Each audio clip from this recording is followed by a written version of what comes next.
Everybody, welcome to our live episode for the fourth quarter 2020. We've had quite a year, everybody. So first of all, welcome. Hopefully this is the close to end of your work day if you're working today, and you don't have to work anymore. We're going to do all of that for you. We're going to be working hard for your votes. At the end of this webinar presentation, Smackdown, we're going to be getting your feedback. And we'll get into how we're going to win, or in Amanda and Sari's case, lose this battle royale between saving and living life. So again, welcome everybody. My name is Mark Willis. I'm a financial professional working with Lake Growth Financial Services. And we're going to be doing official introductions in just a moment, but I just want to say to everybody, thank you for taking some of your precious time this afternoon. I hope this will be both fun and educational and help you to think different about the way you spend money this holiday season, and also save money for months and even years to come. Both of those things are very important. So why don't I pass the baton over to Amanda. And Amanda, tell us a bit about the topic. What are we doing here? What are we doing here today? So have you ever asked these kinds of questions? Put braces on the kids' teeth or save for retirement? Eat wholesome food or set aside cash for that next car? Take a little vacation now or go on that dream vacation in a few years? Live life or save money? There often is not enough money to do both. You cannot choose team both. Both is impossible a lot of the time. So we've got to choose. And who's going to win? Which side are you going to put your money toward? We're the team here that you see on your screen, or that you'll hear our voices on the recording of this. We're all bringing our best quips, jabs, arguments, research, economists, quotations from historical figures, all of that to throw down on the mat to determine who's the winner once and for all. And you can help decide the victor. Literally, we'll have a poll for you coming soon. We're going to make this hopefully lots of fun. Please participate in the comments to help that be fun. Put your own things there so we can keep this a high energy, fun event. So if you want to choose a side the whole time, if you want to switch back and forth, doesn't matter. But what does matter is participate in that Q&A chat there. And also, hopefully, maybe we can bring you live some as well. Awesome. Thank you, Amanda. Right on. Yeah, this is going to be a smackdown between Team Live Life and Team Savings. Whoop, so, whoop. Yeah, Julia, tell us a bit about what the audience needs to know in terms of their participation. How can they involve themselves here? Because again, the more you guys get involved, the better and more fun this will all be. So, Julia, baton's in your hand. Take it from there. What are our instructions on using the technology, and then what we need to do next? Yes, feel free to type your questions in the question and answers, or even in the chat, and we will allow you to talk as possible. And then we also ask that you participate in the polls that we have today and enjoy the Smackdown. Awesome. Thank you. All right. So guys, here's a bit about how we're going to either win, or, as I said, Amanda, Sari, unfortunately, maybe lose this battle royale. In your dreams. Yeah. The team that causes the most participants to change their mind wins the debate. Okay. So we're going to hold a poll at the beginning and then again at the end of our time together. And the first poll is right now. So Julia, help us out with this first poll, please. All right. Pre-poll Smackdown. Given the choice with my money, I would prefer to live my life now or save for my future. I really can't decide, not even a little. Thank you. Okay, it should be appearing now. And I don't believe panelists can contribute to the poll. Sorry, Amanda. We made sure you were unable. The Live Life team can contribute. No, I'm just kidding. No, it's got to be fair. It's got to be fair. So everybody, please put your vote in, and it will really help us, even if you're not sure, because those that are not sure can be sure at the end of this presentation to choose Live Life, of course, and or save if you really need to go there. But you can also change your mind after we've given you the best arguments possible. I think one thing for us Amanda and I, is I don't know if any of the audience is married, but typically in a marriage, you usually have one on one side and the other on the other side. And that's the way it works in our marriage. So hopefully we're still married after this Smackdown. Yeah, and I could see if you're sitting at the keyboard or watching with your spouse, you might be fighting over which one to choose right now. Choose the I really can't decide. Yeah, that's a good point. In fact, at the beginning of this, when we were sort of talking about what we wanted to do for a live event, we were I originally had in my mind, Amanda Brandon obviously would be on the same team. They're married, of course, but Amanda was like, absolutely not. All right. Julia, you're writing down what our percentages were. Rock and roll. Thank you. Super fun. Okay, I'm going to go ahead and introduce our opposing team, and that would be Team Saving. Team Saving. First of all, in this corner, we have Team Saving. And the first, of course, is Sari Ibrahim. And Sari is, his intro is, okay, guys, everybody on the webinar here, you know how people go to Starbucks and other places for their $6 coffee? Well, Sari prefers to make it at home. Like always make it at home. Pretends to make it at home. Yeah, even cheaper when you pretend to make coffee. But you prefer to make it at home. And Sari, you cannot believe how much people spend on coffee and other, delicacies like that, which is why you decide to save every last penny, literally. So that's Sari. And next in the same saving corner is Amanda Neely. Amanda hates walking into stores. When she travels, she likes to go into cabins in the woods. Hopefully ones she has the right to go into, of course. She loves to go into cabins in the woods and spend time in nature. And nature, of course, is free. If you give Amanda $1, it'll be saved and grow for generations to come. So that is Team Saving. Rah, and the crowd goes wild. Okay, simmer down, crowd. You got to be a little quiet here. I got to introduce Team Save Life, aka the losers. Team what? First, we have on my other half, Brandon Neely. He literally walks into a store and the first thing he picks out is, of course, the most expensive thing. He would say it's the best item, but it's always the most expensive.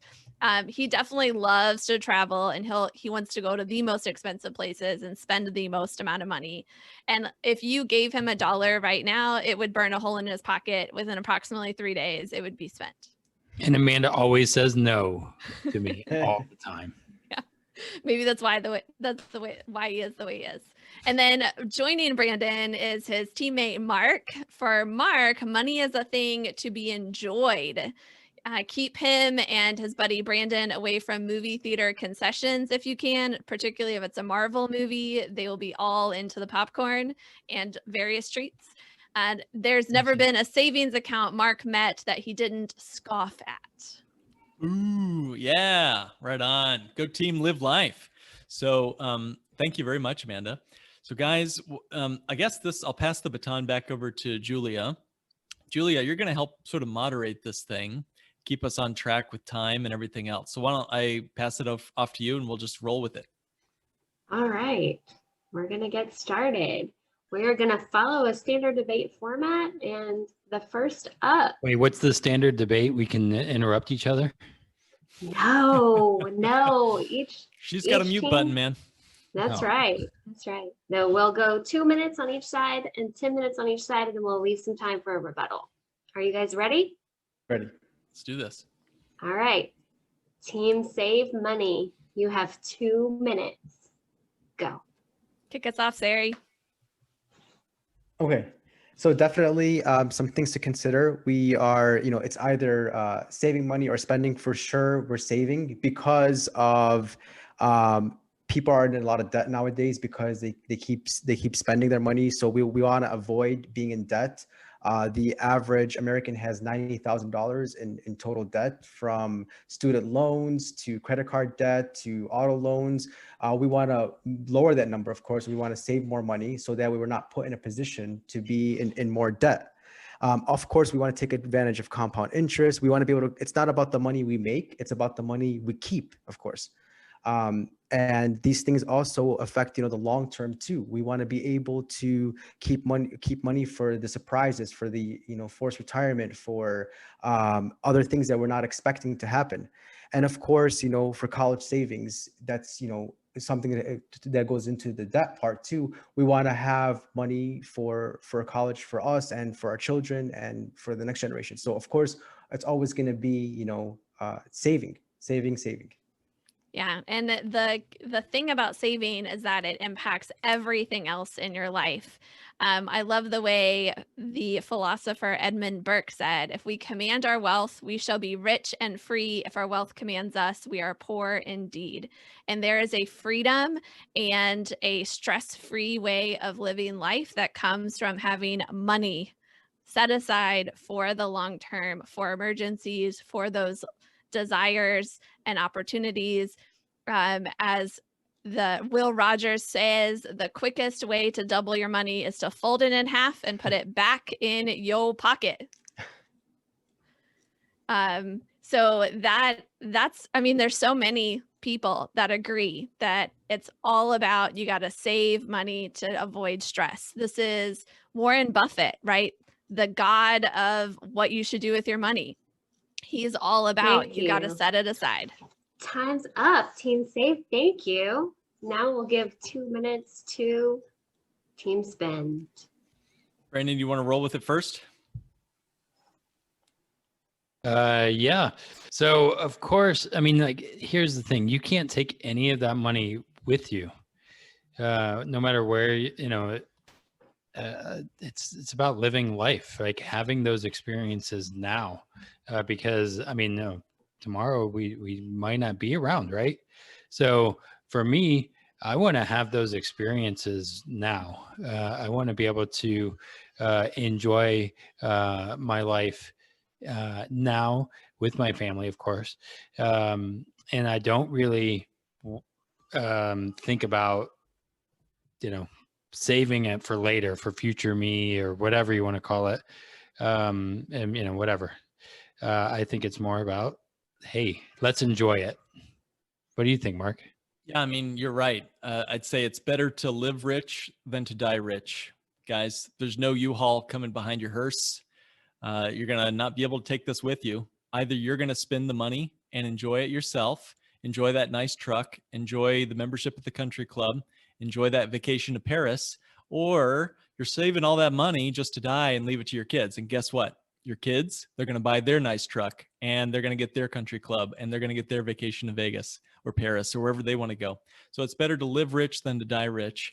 The honest truth is you just can't take it with you. There's no getting around that. No math involved. It's just plain biology.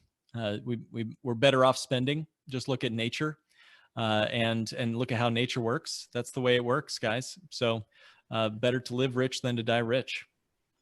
And I'll also say this with our time here, cutting coupons and clipping costs here and there, passing up this coffee or that latte or whatever else, just builds a false sense of security. I like my lattes. You're going to save 50 cents on your latte just to blow it on a Tesla later on. What was the point? So I'm here to tell you guys, get that latte and the Tesla, and better to live rich than to die rich. Thank you, Team Spin. We're going to go back over now to Team Save. You have 10 minutes on the clock. So Mark, I got to go to that live rich idea that, it actually, like, it's live rich now, but also make sure you can live rich later, and you don't want to run out of money before you run out of life. And if you think you're going to be able to work forever, the stats go that 50% of people are forced into retirement. Do you really want to be eating cat food and using single ply toilet paper because you didn't save for that potential possibility? And like, you got to cover medical costs that are often increasing, long-term care needs. Those can be really big. And then I don't know where you're getting this part about nature. Squirrels save nuts for the winter, like saving, even like platypuses save fat in their tails so that if there's a drought, they can use that fat to survive. There's all kinds of money, or like all kinds of examples of saving in nature. Why not? Yeah. You bring up a great point. I have a lot of squirrels in my backyard now, and I just noticed a eagle and it come down and pick up one of those squirrels and take it away. All right. So all that saving, what good did that squirrel get for all of his hard work? Yep. But how many squirrels are there compared with how many eagles there are, right? There are way more squirrels. So the chances of that happening are a lot slimmer than starving every single winter if you didn't save. Well, keep going. I want to let you have your 10 minutes. I don't want to interrupt you too much. Yeah, and speaking of, you guys mentioned, experiencing life, the fun things. Well, not to be like a downer, but what about when life has its hardship? You are more likely to have a disability or need long-term care than dying. So how do you pay for that? What if you've spent all your money throughout your years? Now, how do you pay for these essential things? That's something. And then back to not everybody has guaranteed income for life. Nobody essentially does. And how do you pay for the things that are unexpected or you didn't see coming, because you were too focused on experiencing life, and spending your money? But how do you kind of afford those things now in that situation? That's something that to kind of look at, deeply look at. Yeah. You got to think about like the person who wins the lottery and spends all of it right away, ends up bankrupt. Are they any better off? They're probably worse off because they spent all of that. And there's actually this guy named Richard Watts who studied this and published a book back in 2012 called Fables of Fortune: What Rich People Have That You Don't Want. And it was all about how they create a cushion of savings. They don't just spend whatever they want whenever they want it. They create that cushion of savings, and that makes them a lot happier for the rest of their life. And Mark, you're not the only certified financial planner out there. We found a couple experts that we wanted to pull in. This guy, Eric Roberge, he says it has nothing to do with the money and everything to do with giving yourself flexibility and choice in your life. And then this other certified financial planner, Matt Becker, says saving gives you the freedom to live life on your own terms. I mean, if that doesn't sound like the best life ever, I don't know what else does. Saving gives you that best life ever that spending could never give you, except for little glimpses, little moments here and there, that adrenaline rush after you make that purchase. I mean, going to those Marvel movies, though, I don't want to just wait until it's on DVD or any of that. I want to go see it now. And so I got to go back, keep quoting people that are amazing. If you haven't heard this one before, Benjamin Franklin, a penny saved is a penny earned. He also said, if you would be wealthy, think of saving as well as getting. A lot of people say, well, I don't need to save because I'm going to earn more and more, right? But it's actually sometimes the saving that allows you to earn more and more, because you can leverage that savings to do some really cool things. And let's go to my man Aesop. He says it's thrifty to prepare today for the wants of tomorrow. Wait, Aesop had a lot of great lessons. I thought I was your man. Wait, who's Aesop? Love it. Great. You guys are on a roll. Yeah. The floor is yours. Anything else? Any other as strong as you can make this argument? Well, okay. You know what we haven't come to is great. Compound interest. If you want to talk about the eighth wonder of the world and getting some magic happening with your money, it's not going to happen from Albert spending. Einstein. The uninterrupted compound interest is a beautiful thing. And the only way to get that going is to save and to keep that money saved for the long term. And that can impact generations of your family. It can break cycles. I think, Sari, you had something you wanted to say about that. Yeah, absolutely. Imagine it's like the saying, if you had 1 penny a day and that penny turned into 2 pennies and then 2 pennies turned into 4 pennies, imagine this in a month cycle. How much would you have if the first day you start off with 1 penny and then by the end of the month, how much would you have? It's, I think, $5.5 million, because every day the money compounded on itself. So compound interest always beats anything else. And then to take it to the next step is that if you were, for example, day one of that and you earned a penny and then 2 pennies and 4, if you in the middle of the month started spending that money, then you would interrupt the following days of that month. And then by the time you get to the end of the month, you would have less than you originally planned because you interrupted that compound growth. So never interrupt compound growth because it's the best way to have your money grow for you. Yeah, it literally changes entire lives and generations to get that compound interest growing. If we go back to Benjamin Franklin, he has literally changed cities because he left money after he died, about $250,000 in today's money, 125 to the city of Philadelphia, 125,000 to the city of Boston, that he ensured continued to grow and compound for 200 years. And he changed thousands of lives. People who became mayors started with taking $100 loan from that fund and paying it back with interest. And then it was reused over and over again. Literally, like, I don't know what more to tell you. Saving isn't just about you. It's about how it can impact so many people around you. And back to the generation part, if you're spending for the now, it's thinking about one generation. Why not think about the next 10 generations behind you, through saving and through compound interest? Yeah. And at least not leaving them with your bills when you die, right? Mm-hmm. Like that could totally destroy, even if they choose the better path of saving and you choose spending, you're going to leave them with your debt when it comes time. No, like, just like you can't have a U-Haul behind the hearse, whatever you do leave, if it's debt, somebody does have to take care of. And even if it's assets, those assets could need additional funds to help them be used properly, right? If you leave real estate, like your home, somebody's got to figure out what to do with that. And some money is often really helpful to help them with that. I feel like we're dumbfounding the other team. They're not like coming back with We're realizing that there's an open debate section, and we're holding back the waves until that open debate comes soon. So okay. Yeah, you're doing great. We want to be good panelists or good debaters. I've quoted a lot of Western philosophers and smart people. I found this one guy, I'm probably going to totally mess up his name, Lucretius. He said, "It is a great wealth to a soul to live frugally and with a contented mind." We even talked about the spiritual elements of saving and to be content with what we have, like the items that we have, and making sure we're setting aside something to make sure we're not going to, be dependent on something else in the future.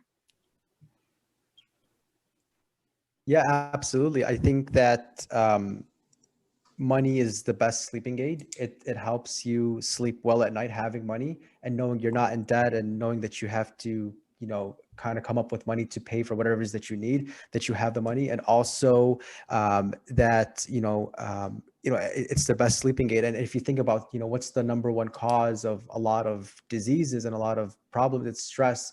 And then what's the number one cause for a lot of stress? It's probably going to be money, and then what's the number one cause for that? It's probably going to be the lack of money or being in so much debt that you can't even access more money. So it's kind of this vicious cycle of like kind of keeping up with your spirituality and your health, your mental health, your physical health by taking care of your money. Yeah. There's the 21-20 rule that only 20% of what we spend money on gives us 120% of our joy, right? Maybe 20%, a big portion of that 20% is actually where we save our money, brings a lot of joy.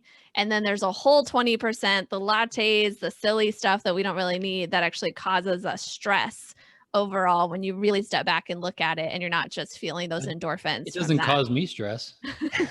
I don't know. I mean, you did have to go to the emergency room one time because you drank too much coffee. I'm just saying. I mean, that was a different thing. It wasn't Wow. Below the belt. Those are great points, Amanda. Sari. So team spend, are you ready? Let's do this. All right. It's All your right. turn. Cool. So guys, thank you. That's awesome. And I appreciate your perspective and the perspective of the incredible people you quoted, the philosophers and more, who are all dead. And I don't know. I don't No, some of those CFPs are totally alive. Okay, all right. Well, they're better off dead if you're that if you're that nerdy like a CFP might be. But so I would like to say, first of all, you bring up great points, and I don't think that anyone here is doubting that saving to spend is a good idea.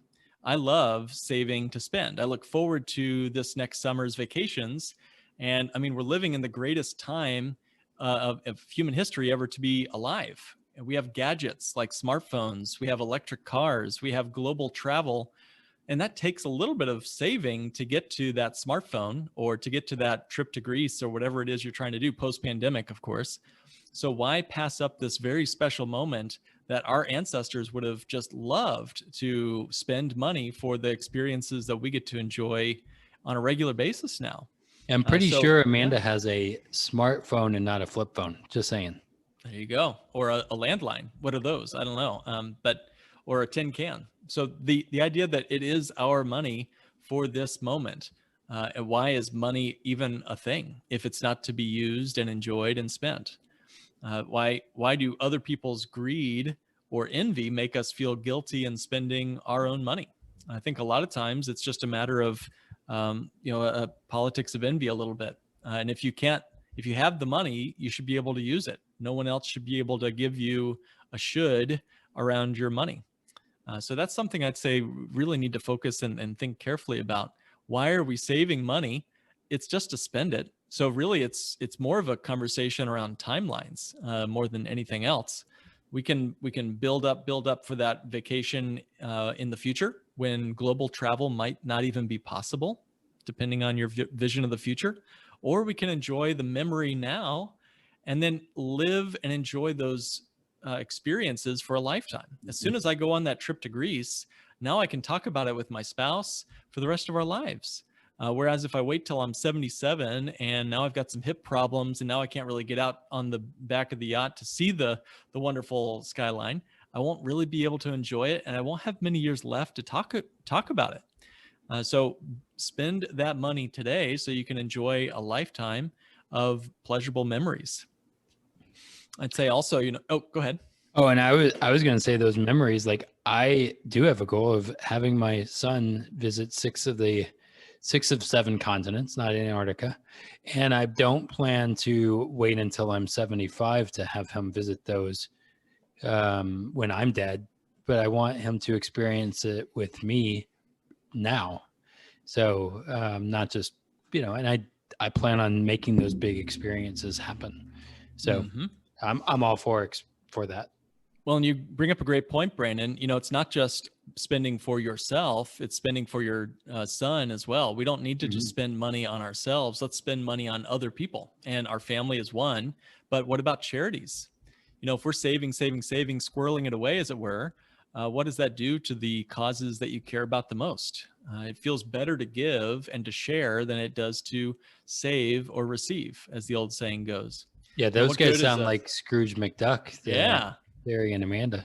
What's the miserly saver going to do for the charity that's saving lives right now? And the more generous we are, the more permission we have to spend on ourselves, I would say. In fact, recently savings has gone way up this year, but charitable giving has gone way down this year as a result of the pandemic. So, we really need to be focusing not just on spending for our own sake, but for the sake of everyone who desperately needs cash right now. So if that's not an argument for savings, the economy depends on it. I have heard that if you took all the money Americans spend on pizza, you could end world hunger. Obviously, people aren't doing what you just said, Mark. Well, only because I think the spending is not being done in the right way. But that's not to say that spending is a bad thing. Finding the generous heart only comes when we've got the ability to let go of our dollars. You gotta let the fingers open to give to the best charities and to the causes you want to see the impact you want to make in the world. One thing people are hoarding it. That might be what's happening. And I'd say, look at the tax code. There's more tax advantages for debt and spending than there are for saving. In fact, guys, if you notice, all of our attendees here and us panelists, if you have a savings account, you're getting penalized for all that saving. You're getting taxed every year on the interest that you earn. And that would be true on most anywhere else you keep your cash. If you have that money in a 401k saved, it's all going to be taxed in the future.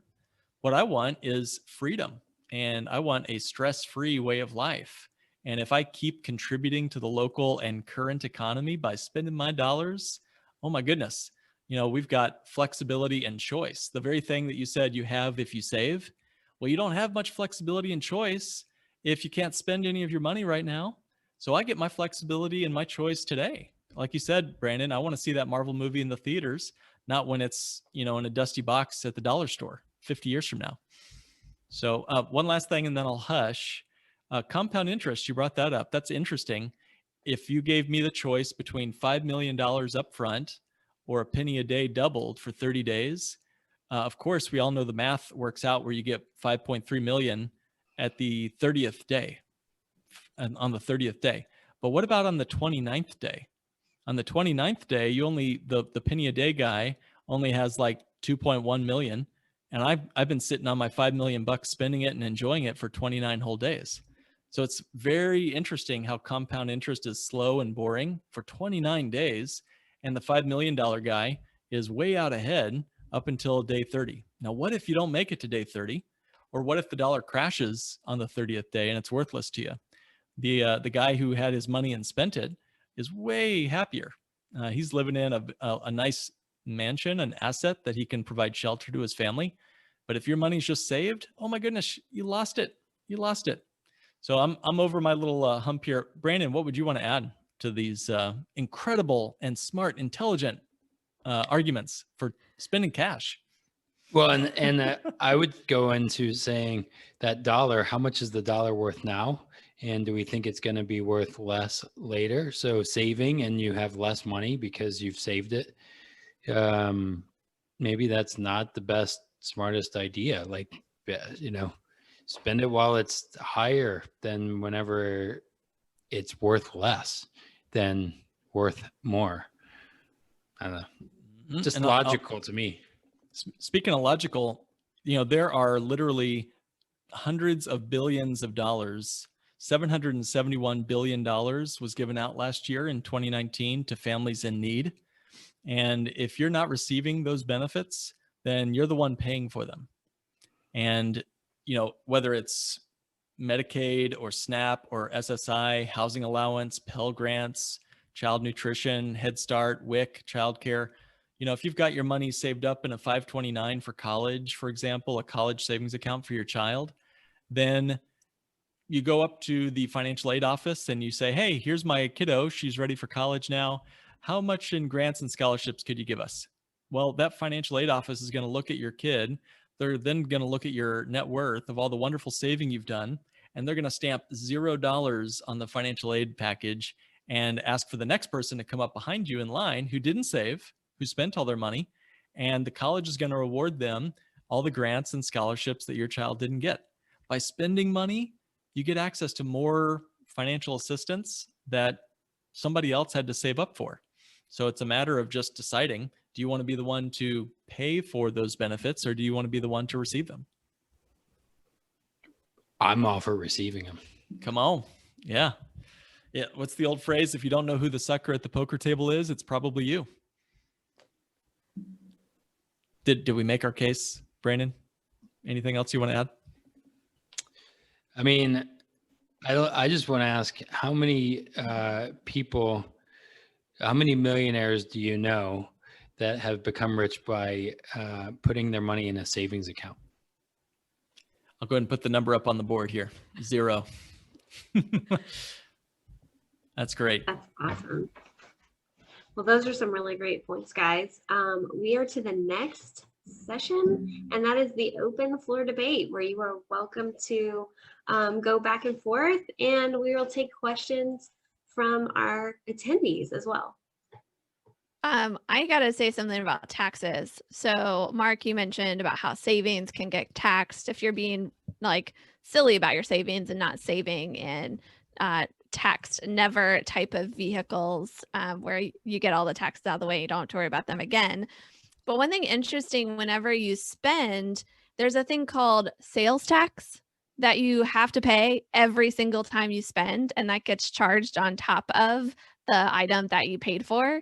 There's also all kinds of fees, like if you're traveling, baggage fees and all kinds of that. So you're getting dinged one way or the other. Why not make that work for you and get the compound interest going on the savings side? I mean, that's why we moved to Ohio, so I can spend more and have more that I can, spend in Ohio than I did in Illinois. Less taxes, of course. Just got to be smart about it. No, Yeah. Mark, you mentioned, sorry, go ahead. No, go ahead. You mentioned financial aid, and I see your point in that you qualify for financial aid if you had less assets, less money. But the problem with financial aid is that it typically only covers a certain amount of college, usually the first 2 years of college. And then after that, it starts to dwindle down to the point where it only covers a couple $100 a year, and you're still left on the hook for the rest of that. And that's why a lot of people get into student loans, is because they've exhausted all the financial aid they possibly could, and then leaving them with the rest of the balance to borrow on, leaving them in a cycle of now having to pay back, hundreds of thousands of dollars in student loans with interest. Even though it's usually 3 or 5% every year, it's a small interest, but it still compounds every year. And that goes toward, it doesn't compound to you, it compounds to the banks and the Department of Education. It goes to them. And that could have been avoided by being able to afford college and not having to rely on financial aid. I definitely award you that, Sarah. You're right. But let's think that all the way through. There are currently 25 ways you can have your student loans forgiven, and that's without Congress making any new laws. So right there, if I was the one that saved for college, and Sarah, you were the one that's spent all your money and got federal aid and then got your student loans forgiven, I was the sucker in that case. And so I'd say that's something really important to think about. Think it all the way through. Who's the one who's going to end up paying more? Won't it be the savers that end up paying more? I'm playing devil's advocate, guys. Got to take my hat off for a second, of course, but realize that if you're the one that's saving, somebody else could take that away from you. Where's the Willie Sutton quote says, hey, Mr. Willie Sutton, bank robber of old, why did you keep robbing banks? And Willie Sutton said, because that's where the money is. So do you think our government or our colleges or anybody else who needs money from us, are they going to take money from people who have nothing saved? Or are they going to take money from the people who, Amanda, did save all your hard-earned money? Of course, they're going to go after the people who have the savings. They go after where the gold is. Yeah. So to quote a video I saw from Robert Kiyosaki recently, really the government doesn't go after the really wealthy. They go after the semi-rich who have all their money in 401ks and in the stock market, the professionals like the doctors and lawyers and that kind of thing. But this is Robert talking, the real estate investors who have a bunch of wealth that they've built up, they're being really smart in how they're saving. And so they're not getting taxed the same kind of way. And they've got the banks on their side, all those kind of things to help them in that regard. And think about what banks do with their money. Do they save it? No, they give it right back out, don't they? They spend it. Well, they also have billions in cash reserves that they've saved over the years. Mark, and that I hate to interrupt y'all, but we do have a question from Miss Wanda. If we want to take a minute to take that. Are we able to bring her on live possibly, or is that Yes, Wanda? we If you'd be are. willing, Wanda. What does Marvin say? Not necessarily true. Make sure Marvin comes on live too, if he's willing to. All right. Okay. Can you hear me now? Yeah. Yeah. Hi, Wanda. Oh, hi, everybody. I have, I guess, one comment, one question. Mhm. What do you think the savers versus the spenders about life insurance? I've heard so many pros and cons, and it's kind of like one of those sweet, bitter things. You do it, but you spend so much money, and then your 20 years are up and you lived, you spend all that money, but if you saved it, you would have those expenses. So what do you think, the Smackdown people? Great question. Great question. Amanda, yeah. you want to roll, or Sari? What do you guys want to do there? Go ahead, Amanda. Okay, you're asking the right people, Wanda, because we do life insurance a little differently than you might have heard of. Term life insurance is not saving, right? That is spending money.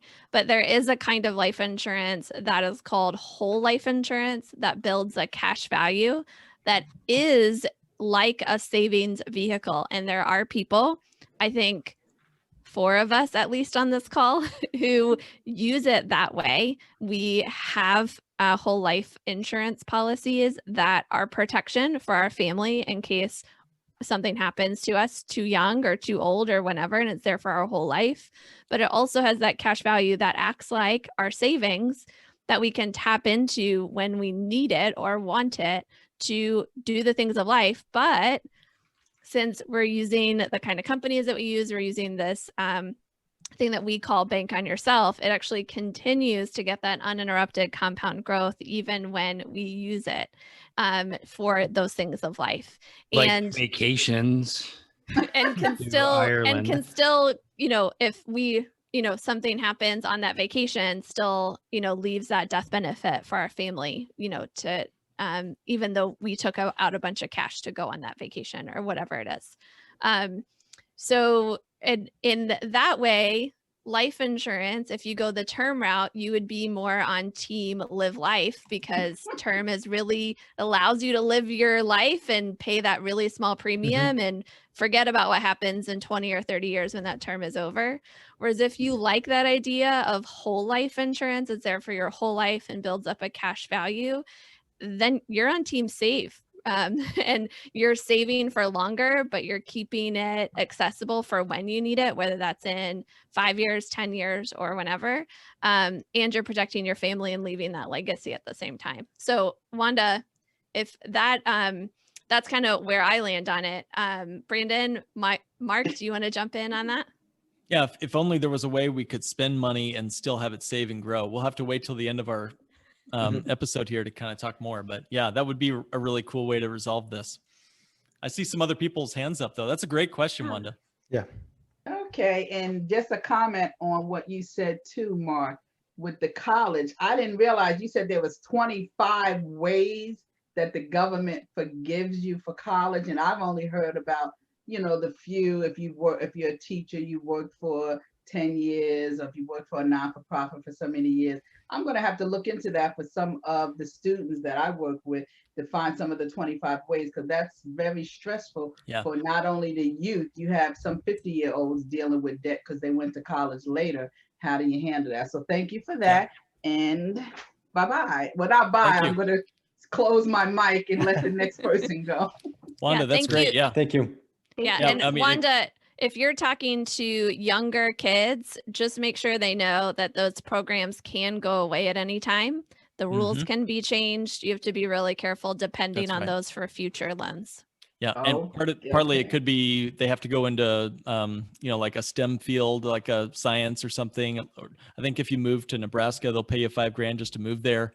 That kind of thing. Or you have to keep your income low so that you're in the income-based repayment and your payments stay low enough. And who wants to keep their income low at the same time? Oh, okay. Sorry, Julia. Go take us to the next one here. Great stuff. I believe our next one is Mr. Marvin. Hi guys. Hey Marvin. What's happening? I just want to say hi, I guess. Well, what you say about this not necessarily true? Is that to me? Would you be willing, Marvin, to share what's in your backyard? Is that something I'm able to ask, or you don't have to share if you don't want to, but that might help my cause a little bit here.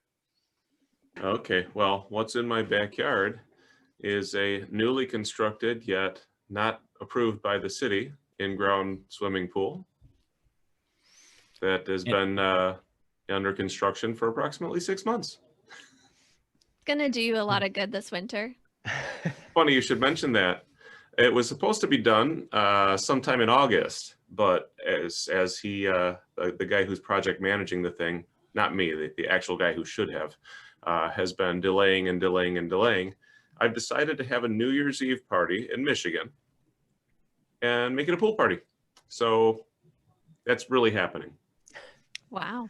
Now, if you did you have a question? I didn't want to take over there, but obviously you spent money on that pool, and your kids are only going to be their age they are today, right now, this year. So better to spend money and enjoy those kiddos while they're young enough to enjoy that pool, right? Sure thing, Mark. But as you probably could have imagined, I also own a number of policies and drew from the policy to do this because I don't want to waste my money. If it can do double or triple or quadruple duty, I'm going to have that happen. I'm going to make it so I can use my policy. It's going to sit there and grow, and I'm going to borrow against it. When I borrow against it, I'm paying 5% back to Lafayette. I borrowed it from my Lafayette policy, and I'm paying 5% back to Lafayette. They're keeping that 5%. But guess what?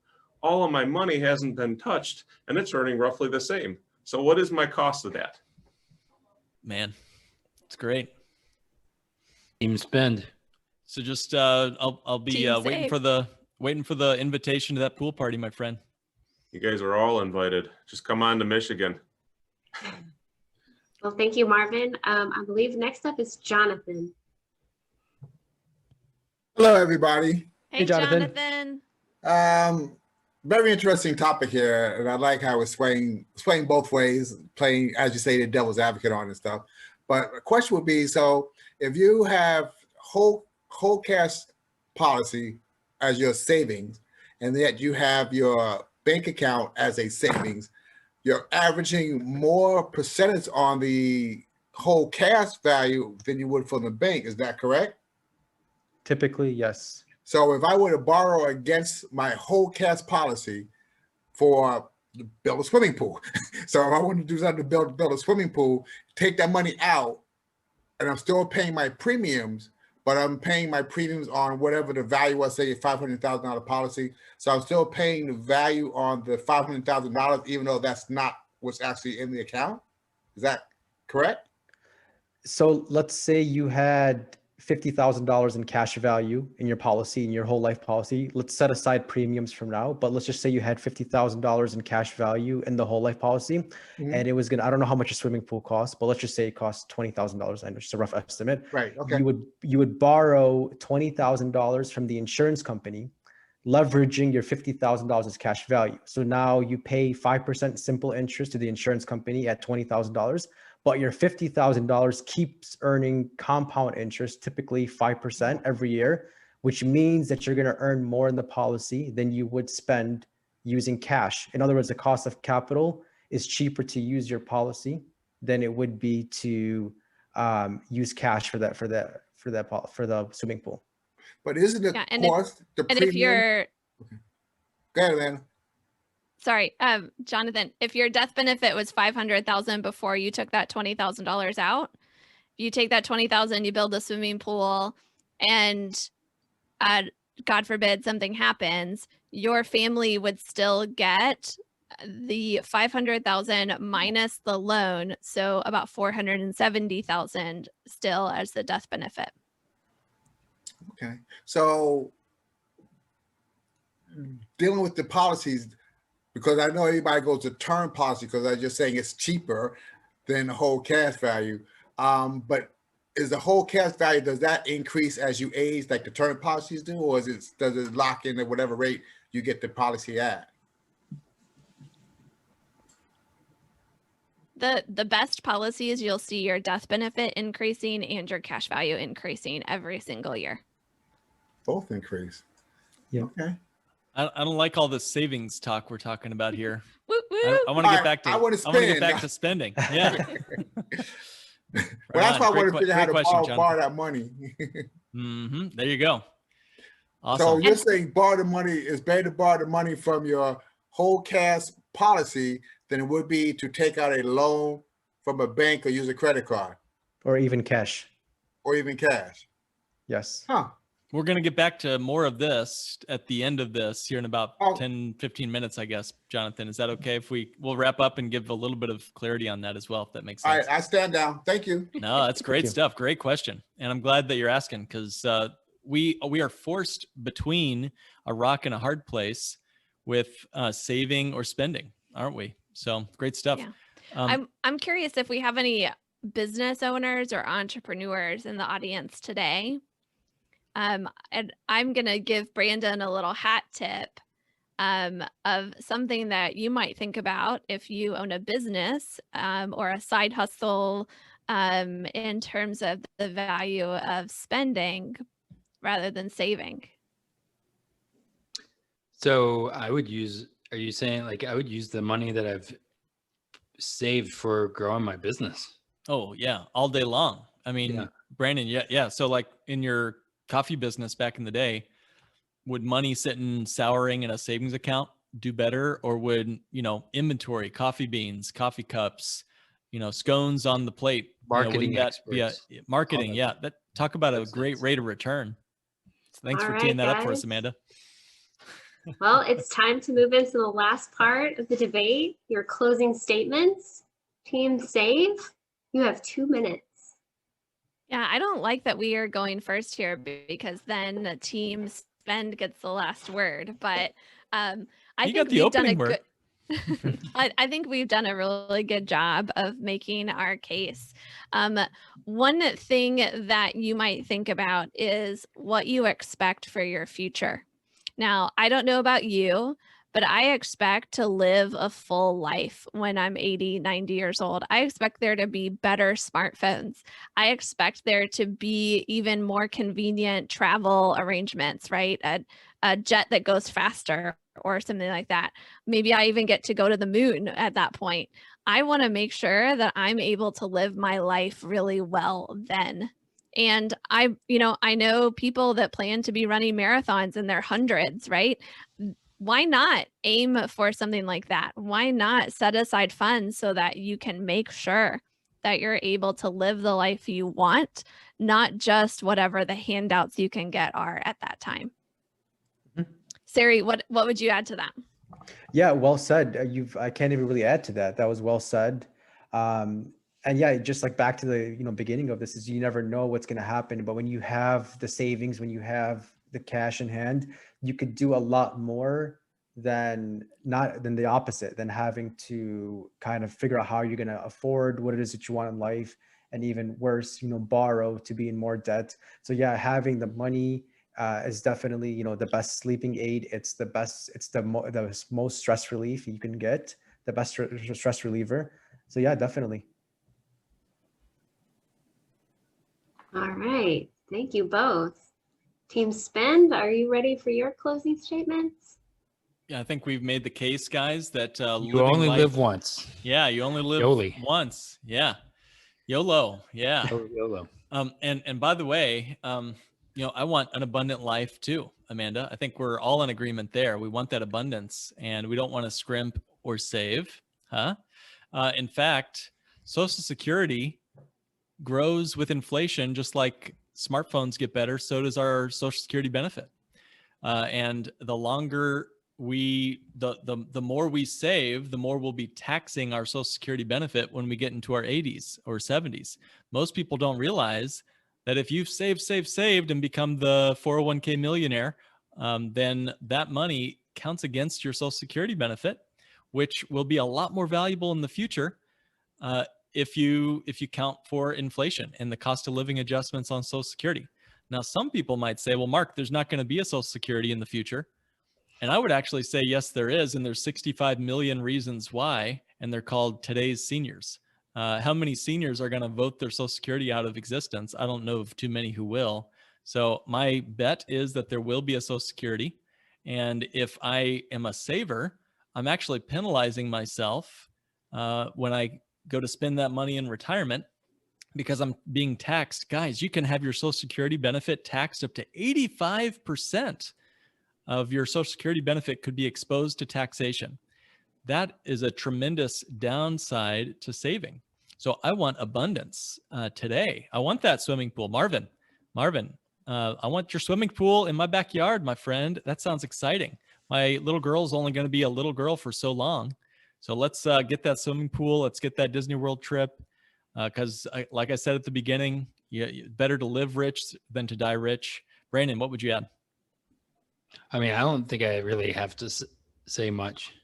I mean, it's all about like living now, enjoying life now, because again, let tomorrow worry about tomorrow and enjoy it, because, hey, might have a pandemic or something that happens, and what, I don't know. I don't know where you come up with these ideas, Brandon. Remember we just did a live episode a while back about crazy stuff that would happen in our Halloween episode, and then crazy stuff happened. Here it is, right? Mhm. Well, that concludes our final statements. It's now time to do the poll to see who won, the spend or the save. All right. And Mark, Don't you're right leave again. yet, because we've got the best Smackdown about to come. Okay, and again, the way to win this is everyone please vote again. And don't write into the chat necessarily, but in a moment, Julia, and whenever you're able, Julia, go ahead and post that poll. The way that we will know who won is the change of the percentage between Live Life Now and Save for the Future. So whoever gains the most percentage points from the beginning to end wins. In other words, the team that changed the most hearts and minds will be declared the winner of the debate. What do they win? Well, apparently all the savings that Amanda has scratched together. No, I'm just kidding. They win a free lap in Marvin's pool. On December 31st. Yeah, in Michigan. So I guys, think- take a moment. I think if I win, vote. Brandon, you've got to do dishes. Oh wait, you already do. It's definitely going to be at least bragging rights for all time here. So, I mean, I was gonna say if you get a gift card, Team Save can't spend it anyway. yeah. Hey, that's a great point. We should have made it a gift card. Yeah, so give it to Live Life Now, and I'll go spend it. Well, just All right. a few more votes. We're waiting on just a few more. If you haven't voted, please do. And vote for Save for my future. Your future, not mine. Yours. Oh, I can't vote. Should have had Katrina and my daughter hop on here and could have Rigged hacked the the cords system. here. Mhm. Yeah. Given the choice, would you prefer to spend or save? And Julia, you have the original results. After everything's done, will you read to us and declare the official winner? I will. We'll give you that honor. Definitely will. All right. And you can't say we're all winners. We're all the winners, at least those of us that have saved for our future. That's when you win. All I right. don't know. We're going to end our poll now. 63% of our voters wanted to live my life now, and 38% wanted to save for my future. And after our debate, 57% said they wanted to live their life now, and 43% said they wanted to save for their future. Woohoo! We're still Wow. winning.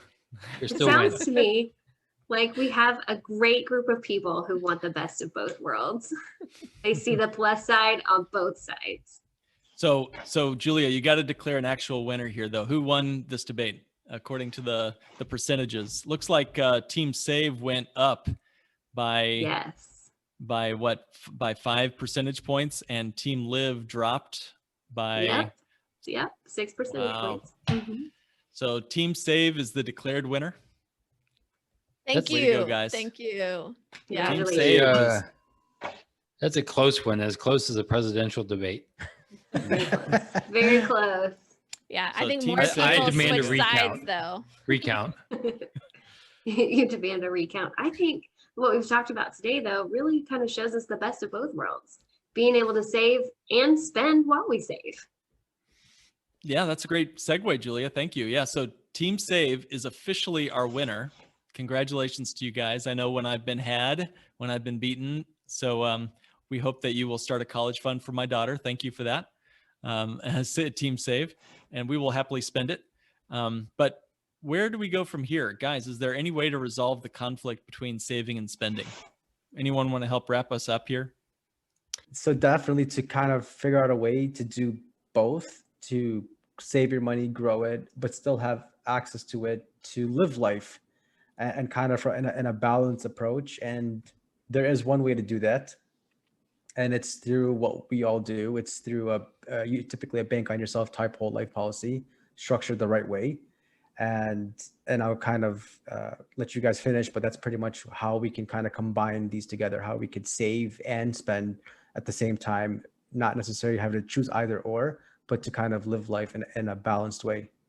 Yeah. And I don't know that balance is the right word for it, because balance seems impossible. Like you're like standing on this thing, trying to always find your balance.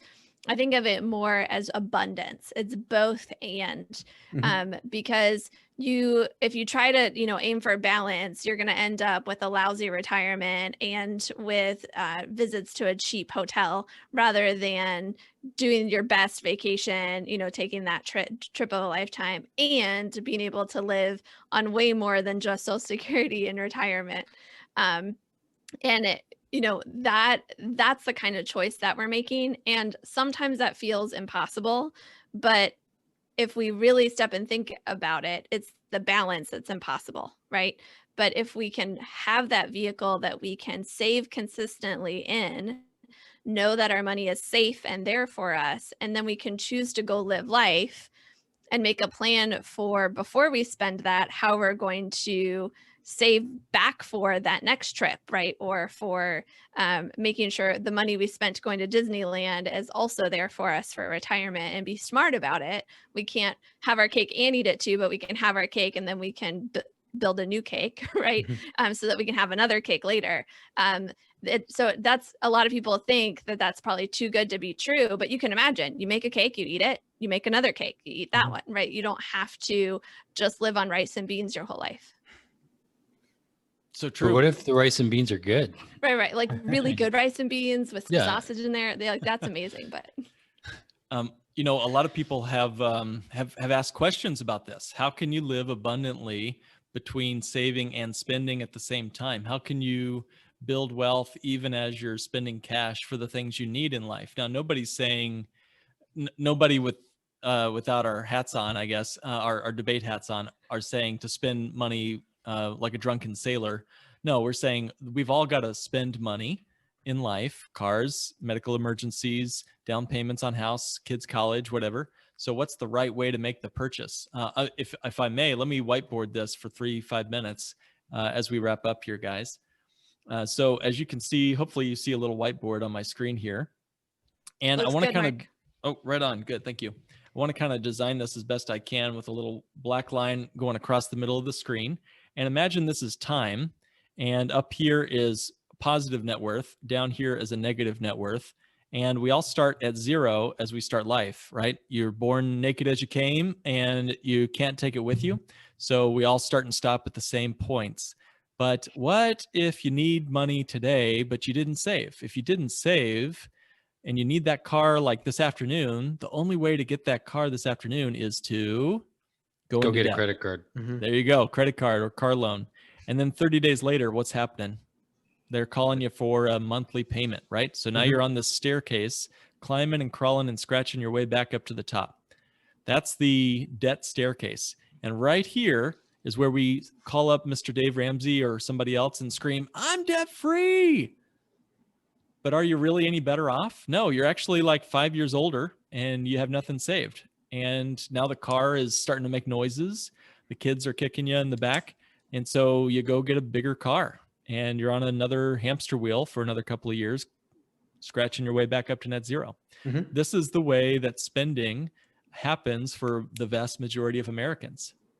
So what's the alternative? Well, many people say, okay, I'm going to save my money in a savings account, getting that penny a day interest or whatever, penny a year interest. And we get up to a point where we've saved, and we're feeling good. We're feeling happy. We feel wealthy. We see that big number on our savings account statement or our 401k or whatever it is. And what happens? Well, we have to buy a car, just like the other guy. And so we walk into the bank and we take our money out as a withdrawal, and we're back down to $0. Now, Sari, how much interest are we now earning on this money once it's gone from our savings account? Nothing. That's right. And compound interest is also gone, right? We've also lost all that we could have earned on the money had we not spent the money. Correct. So where do we go next? Well, we break compound interest. The first law in the financial universe is never break uninterrupted growth unnecessarily, but we keep doing that when we pay cash for things. And paying cash sounds like the answer. It sounds so right to save, save, save, and then pay cash. But the trouble is it's identical to the debt staircase, just in reverse. And in both cases, we're tied down to net zero. We keep falling back down and landing on the platform of net zero. So with a true bank on yourself type policy, we're able to finally and exclusively lift off from net zero, where we're able to see continuous uninterrupted compound growth happen, even when we access the money. So if I was to borrow out some money from my policy, like Marvin did to build his swimming pool, the policy will continue to grow and compound even on the capital you borrow, as if there is no loan. So you're spending money, but yet you're saving for your future at the same time.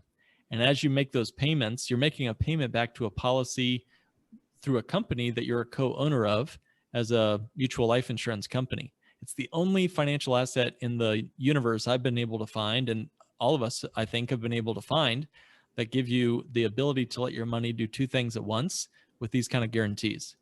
So, as you aim for your future and you look at what are we going to do to buy and also save for all the things we need in life, both now and the future, deeply consider a bank on yourself type whole life policy as one of your options for making the purchases we all have to make in life. All right, I'm off my soapbox. Guys, any thoughts, feedback, additionals on this little whiteboard or anything else?